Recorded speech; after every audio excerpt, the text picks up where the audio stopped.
Hey everybody, how's it going? Christian from Treasure Town here, and today we're going to be doing another one of my weekly cherry picker videos. Now this one is a little bit less of a super advanced die variety to be looking for, but I figure that it's a super important topic to cover because it's one of the big coins out there, and believe it or not, I found a 1922 plain penny in my past. So for those of you that don't know, 1922 is one of the best dates that when you can, see a wheat penny out there. Normally the cherry picker videos, we talk about a die variety that is found on a select few coins that's going to make it worth a lot more. I mean, in essence, this is pretty much the same thing. Today, I've got a 1922D penny in my hand. We'll be going over how it has different, there's the no D strong reverse, weak reverse, and a couple of other things that you want to be on the lookout for.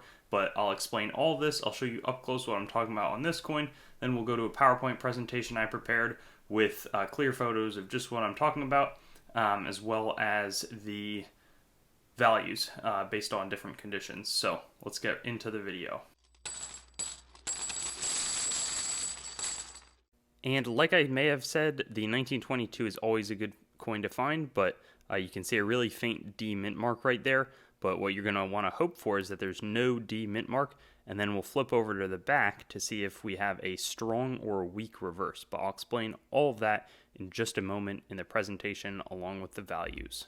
So here's going to be the no D mint mark strong reverse as I was talking about. And I'm not the biggest expert on how that they arrived here, but I've heard that the strong reverse was truly just the D mint mark is basically not on there, whereas the other, the weak reverse, which we'll get to in a moment, at one point had some part of the D on the coin, but it, either through extensive die polishing or some sort of, just wearing down of the dies, I guess, that had slowly faded away, but the reverse on that is clearly different and much less sharp. So this one really commands a lot of the money here.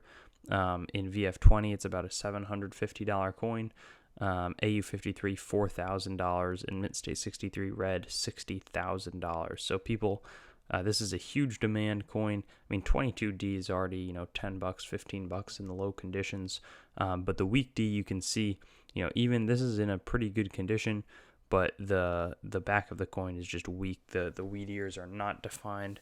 It's pretty mushy details all across. This starts out at about $300 in VF20, and then it doesn't have that insane multiplier up top, but maybe something like $750 in AU, and then $5,000 in Mint State 63 Red.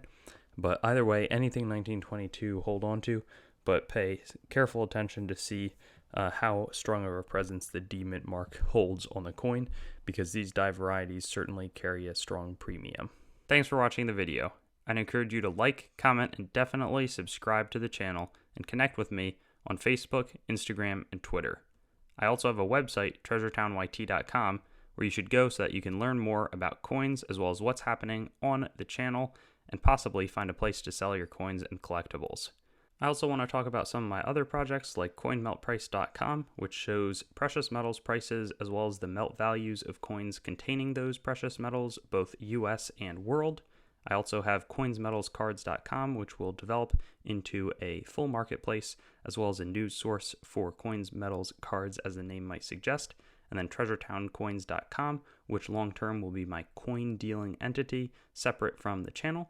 And lastly, whatsthegrade.com, which will be a stickering service for already certified collectibles where you can get a approval or verification of the grade on the holder. Hope you have a wonderful day, and I look forward to seeing you on some of my other videos.